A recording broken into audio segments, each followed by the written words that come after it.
Hello and welcome to Ula Tea Leaf Readings. My name is Lenor and tonight I'm going to be reading your tea leaves. This is a horoscope for Scorpio.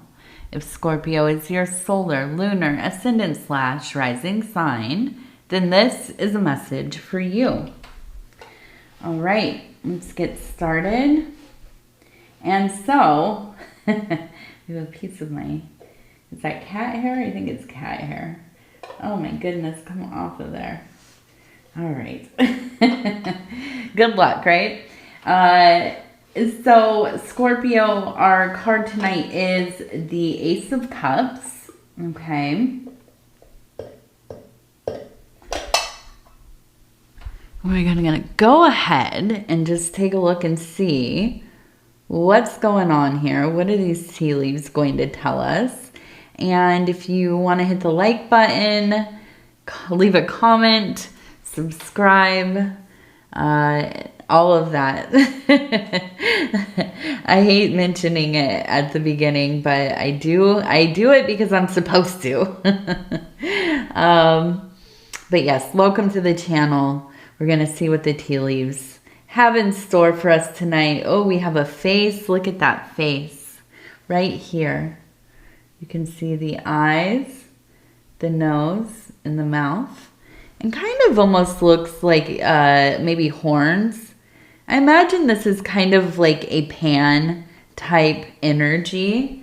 Now up here we also have the face of a ram. You can see the eyes, kind of the nose down in here. Here are also the horns, okay? So we have these woodland spirits really kind of coming through. We also have what looks like a person holding a crescent moon.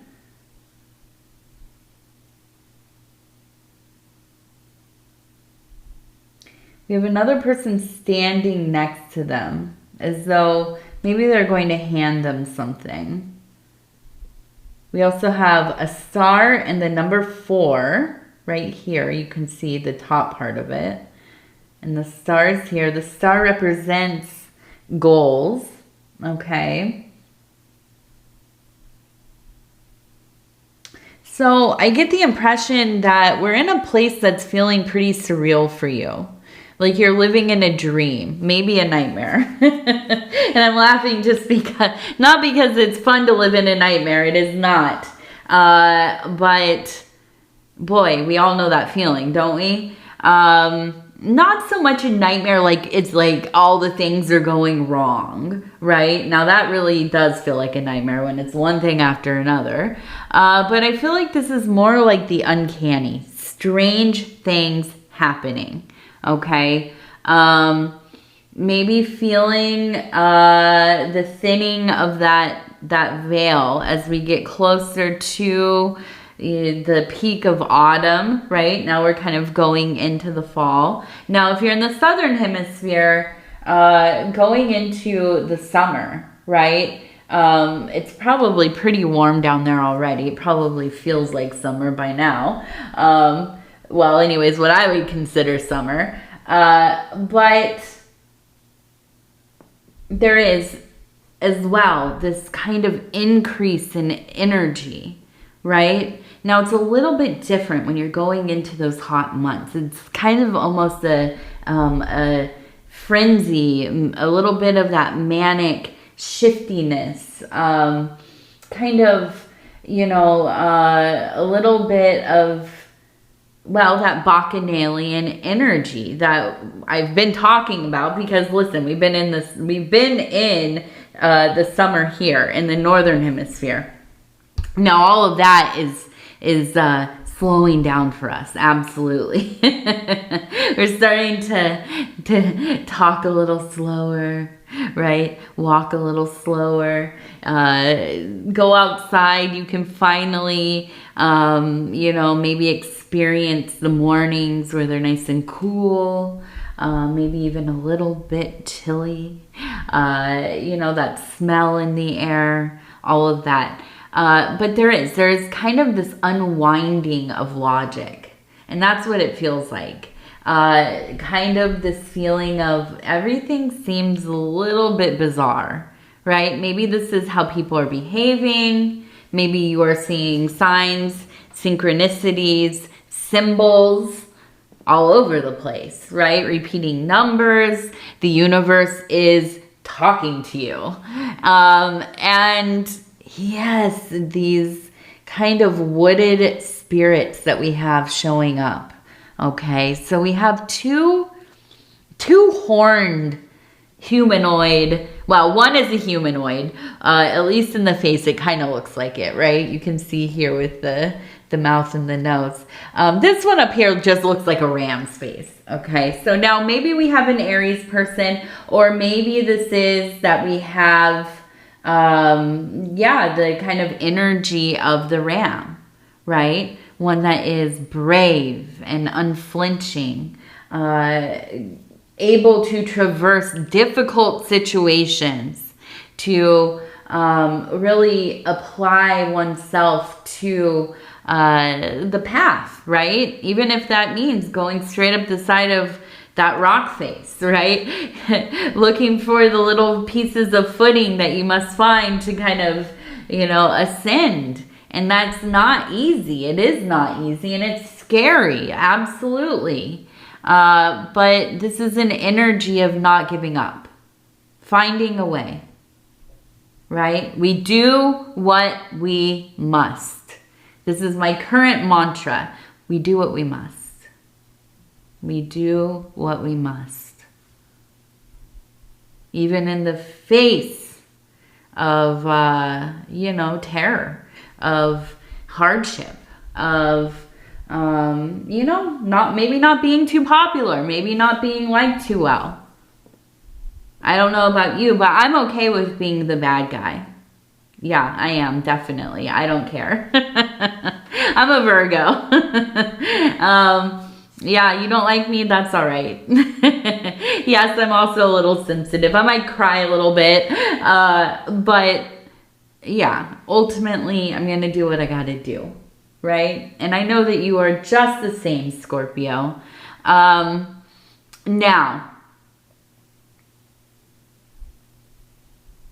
the dreams. The dreams are what feel so potent here. Now, it is coming kind of this, if you could imagine, water flowing down from those higher realms, and particularly the dream realm, down into your physical world. And that's why I think things feel a little bit weird, feel a little bit uncanny, a little bit surreal, a little bit strange.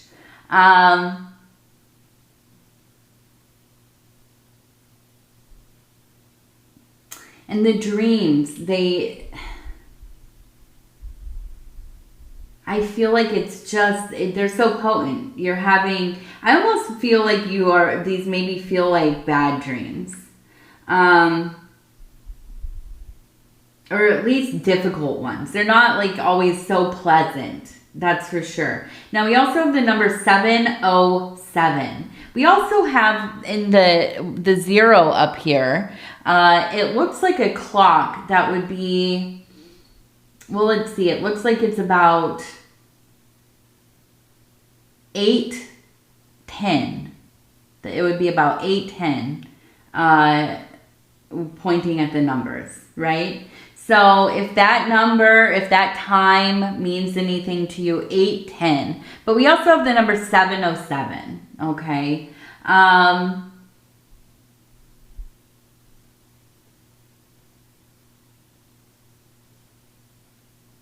Now, I feel that we have a person in a boat here. We have two people and a flower in between. And it feels like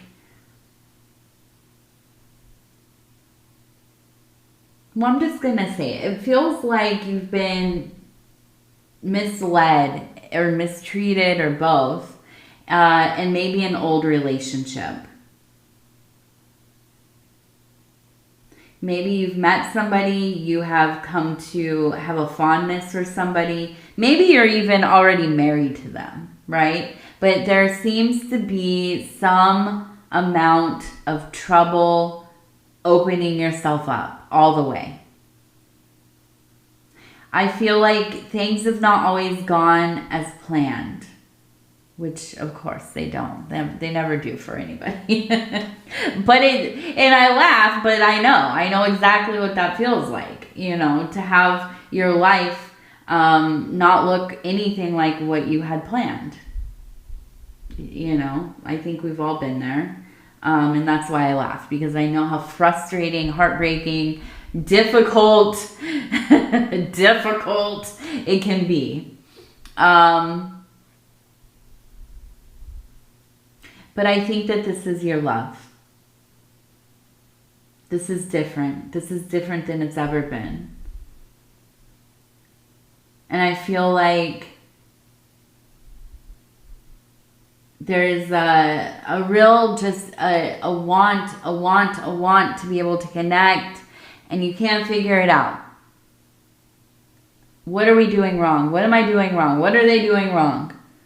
You know? And I think a lot of it just really has to do with allowing yourself to be vulnerable, to be open.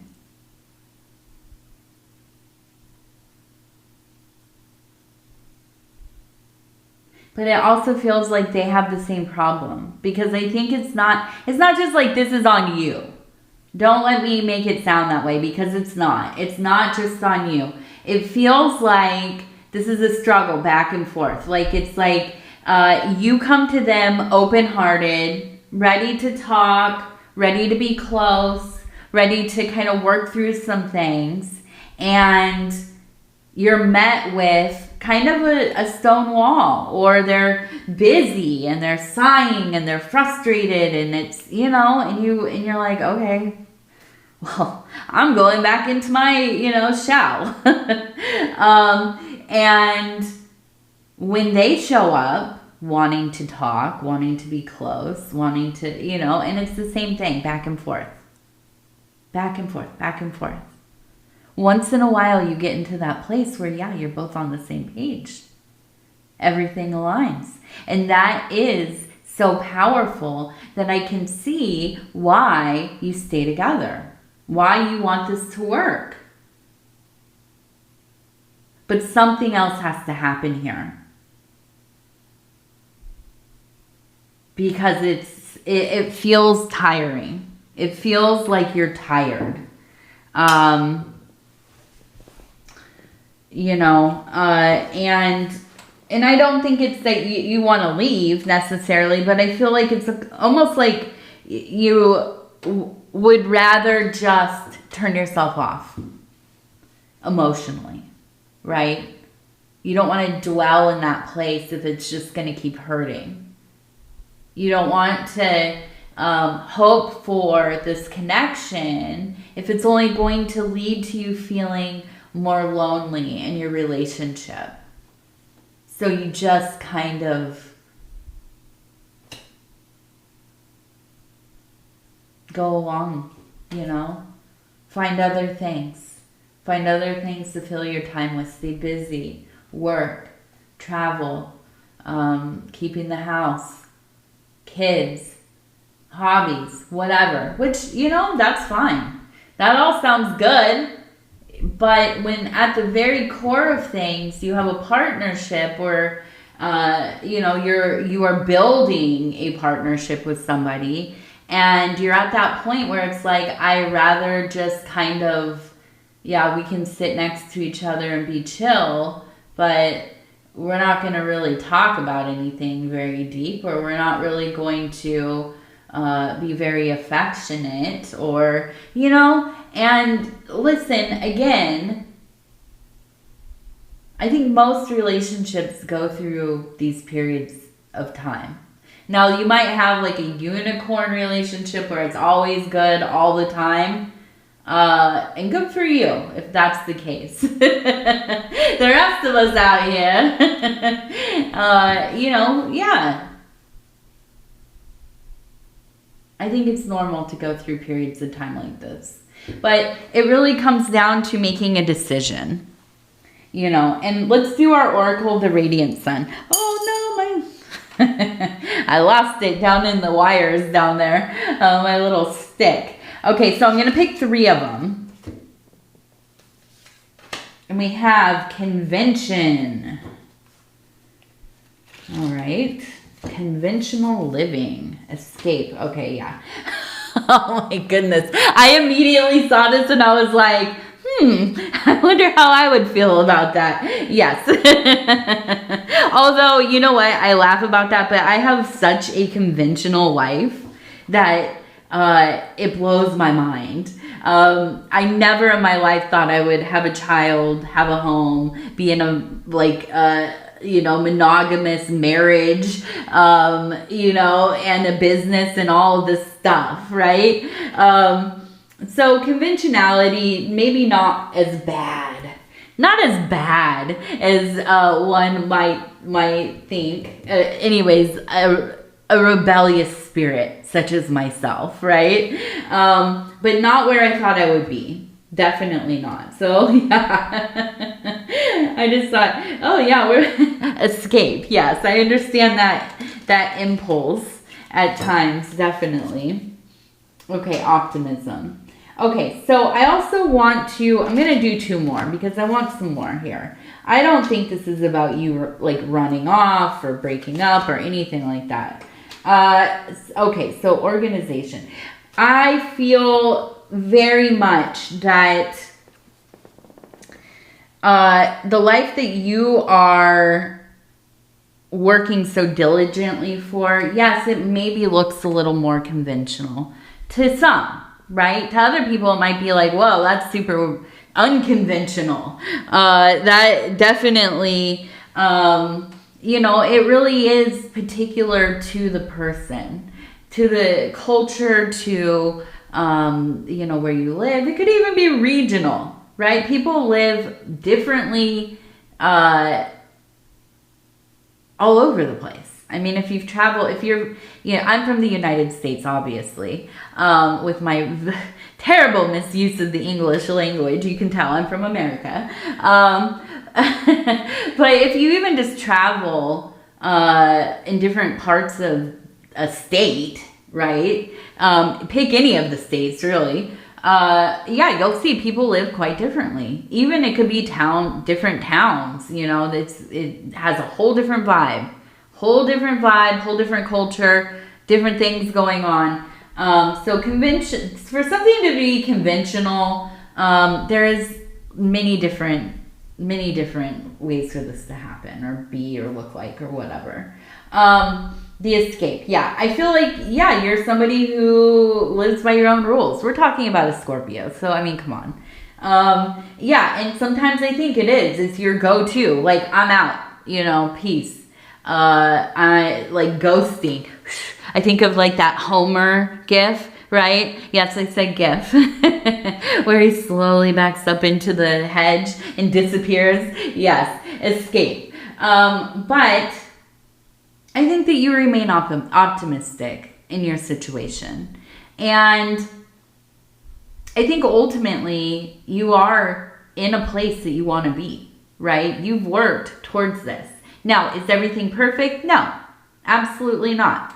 It probably never will be. But it's what you have wanted. It's what you have strived for.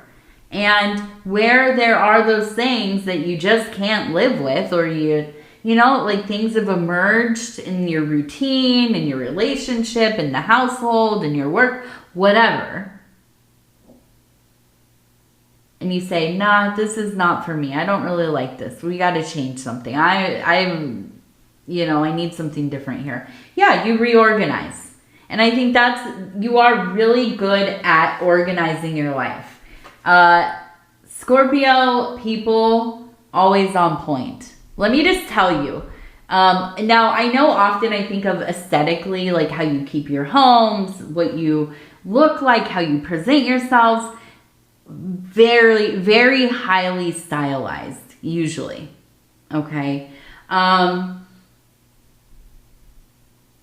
it could also be things that you're interested in, you know, your work or whatever. But I feel like as you are in this place where, yeah, maybe you're feeling like, I don't know how to get on the same page. I don't know how to get this to a place where we're all happy, where I'm happy, where this is tolerable. I feel on one side, I'm like this primal being from like the woods. I want to go run wild and be feral. On the other hand, I want the family thing. I want the relationship thing. I want my career. I want,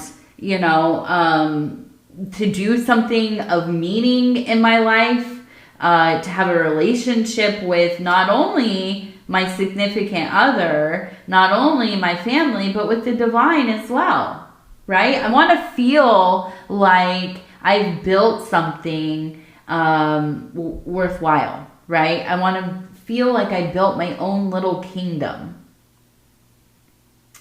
And you vacillate between these two things. Now, they're not mutually exclusive though, right? You can be a conventional, I'm thinking of, because I basically am a housewife, right? Stay-at-home mom.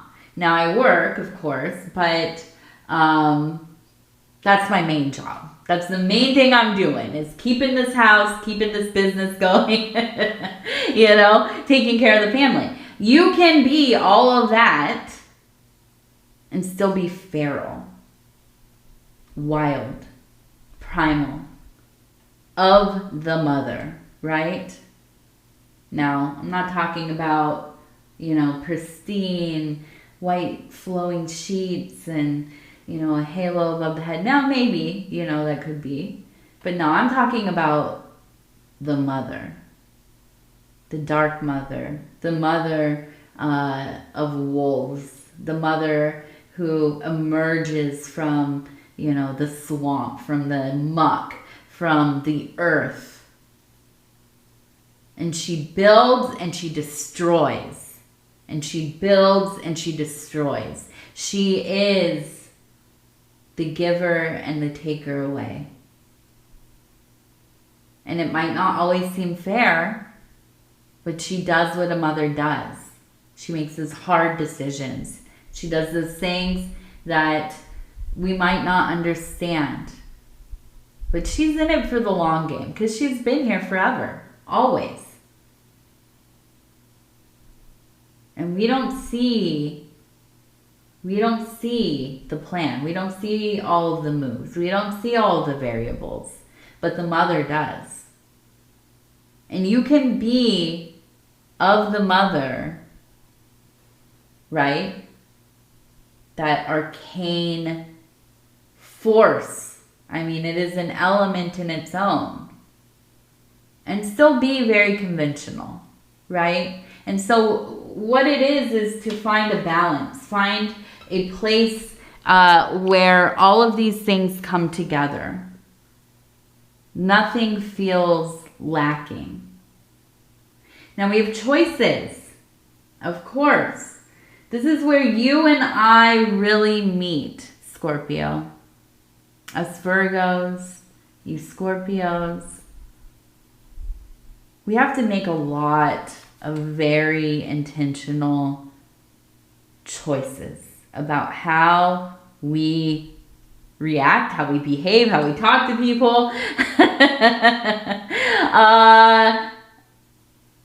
I always kind of think of like myself as, I'm not like a full like keep it real type person. Although I do, right? But not to the point where I'm hurting people's feelings or anything. But I will tell you what, there are plenty of times where I feel that volcanic stirring in the base of my being, and it will come flying out of my mouth. I will lay waste to everything if I, you know what I'm saying? Like, I'm going to make it awkward. I'm going to make it unbearable. I'm going to make sure everybody is having a bad time. You know what I'm saying? Like, really. But do I want to do that? No. Not anymore. Maybe when I was younger. Yeah, when I was younger, I didn't mind ruining everybody's day. when I got angry or when I got upset or I felt hurt or whatever. And that was a difficult thing to overcome, to learn to control. A thing to, now do I feel that way sometimes still? Yeah, of course. Of course I do. But I have choices. And here's the thing, is I see this, and this is why I love Scorpios, because I feel you. I feel you. And when you get angry and you get that little stinger out, I hear you. I feel you. But we got to make good choices. We got to think about the long term. We got to think about our own peace as well. And of course, how we treat other people. So I look at all this, and what it comes down to in my mind is finding a place within your life that's for you. A place that makes you happy. Not living a life where you feel like you are just, everything you're doing is for the betterment of the whole. Now that might be the end goal, right? But we're not freaking saints. Are we saints? I don't know. You might be. I'm not. I can't live my life for everybody else. I try, and I try. You know, I'm a mom.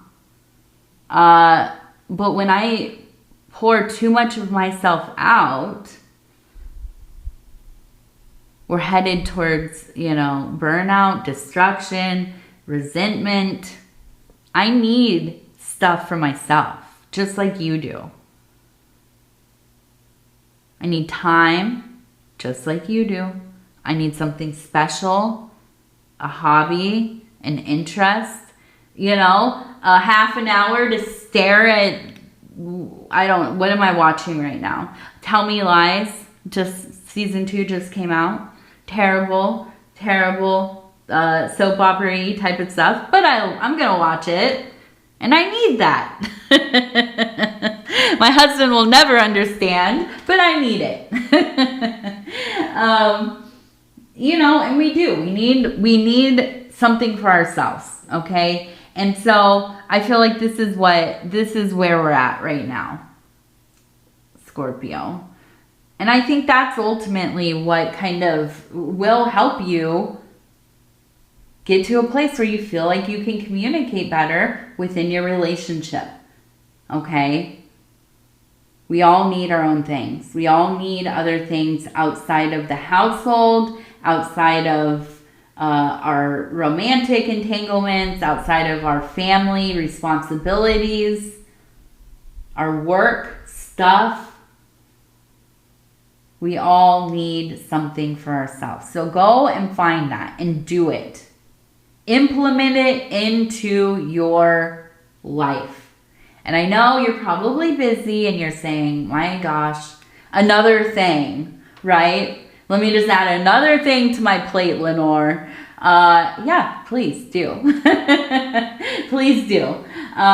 You need it and you deserve it. Not the extra stuff, but, you know, something for you. And it might feel hard at first, but I promise you, once you get into the habit of choosing yourself, now not all the time, because, you know, let's be real, but some of the time, choosing yourself, it does. It's amazing how much stress it will alleviate. All right, let's see. We have a dolphin right here. So we have a psychic being. We also have the Ace of Swords.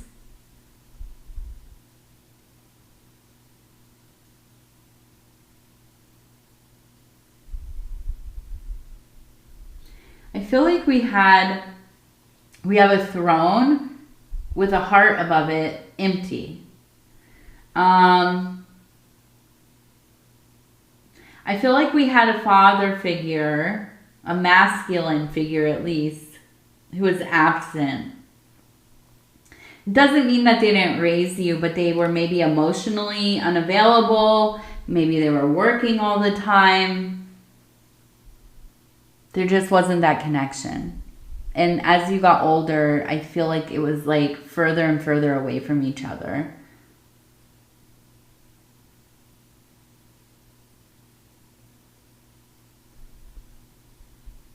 I don't feel like this is like somebody who chose to just like be away from the family on purpose, but I feel like it's almost, I feel like your father maybe had or has, he could, you know, of course he might still be around, but a tendency towards melancholy, a sadness, maybe kind of pessimistic, maybe just kind of a defeatist attitude about things. And I feel like that is in, I mean, it just is in complete conflict with your worldview, or at least how you get yourself motivated. To be around somebody who is always kind of like, you know, ho-hum and kind of like an Eeyore, which is like me, I'm like that. It kind of sucks all of the life out of you. But I feel like this inability to be close with your father, especially in the years that you really needed him, I imagine, you know, you're preteen into a teen and you're young adulthood, it was heartbreaking.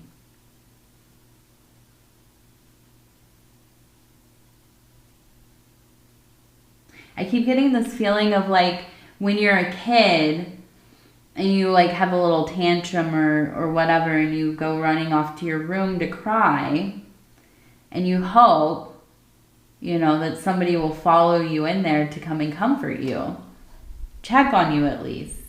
And it's like the father figure here never showed up, never, you know, it would have been like a miracle if that happened, right? And now I'm not saying that this is like all fathers, right? Let me just tell you, there are very good fathers out there. I will never, you know, poo on dads.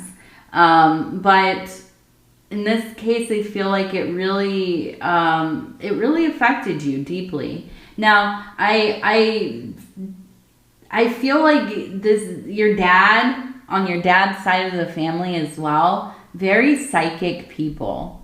And I feel like this is kind of maybe what was going on with him, is that he exists in half in the waking world and a lot in his interior world, or in a different reality, kind of, right?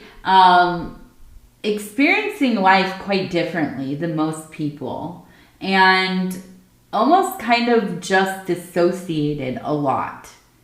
Just kind of in deep thought. Or I keep imagining like a father, a man, an older man sitting in a chair just kind of staring off, right? And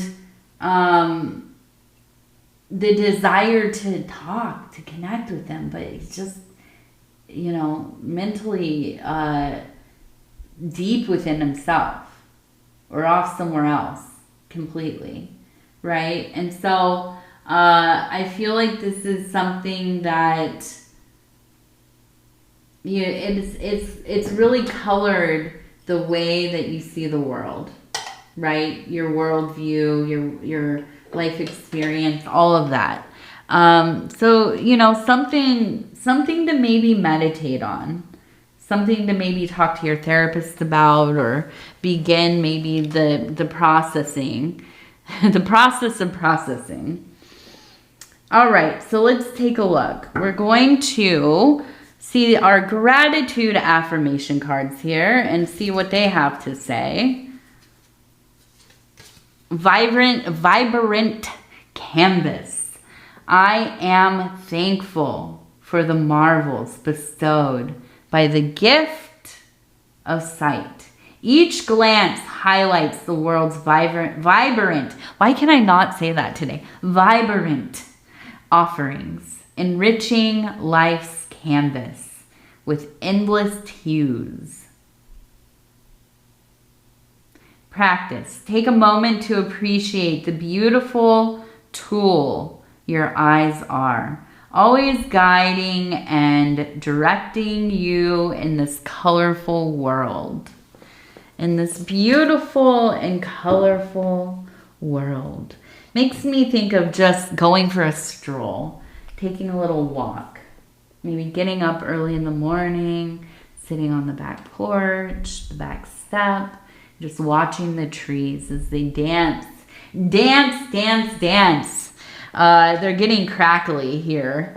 We're starting to get towards that, the great shedding. First we'll have a few colors and then it'll just turn into all the leaves on the ground. All right, Scorpio, I'm going to go ahead and tell you I love you because I do, and I thank you so much for spending this time with me. It is always such an honor to be able to bring these messages to you. And if you would be so kind as to like the video, it really does help the channel. And if you have not subscribed yet, please think about doing that. You can hit that little bell. It'll let you know when the next readings are coming out. It is free to subscribe. Also, if you'd like to leave a comment, I'd love to hear from you, especially if you're new to the channel. Definitely shout it out in the comment section. Other than that, I want to tell you I love you. Take care of yourself. We'll talk again real soon. Good night, good night, good night.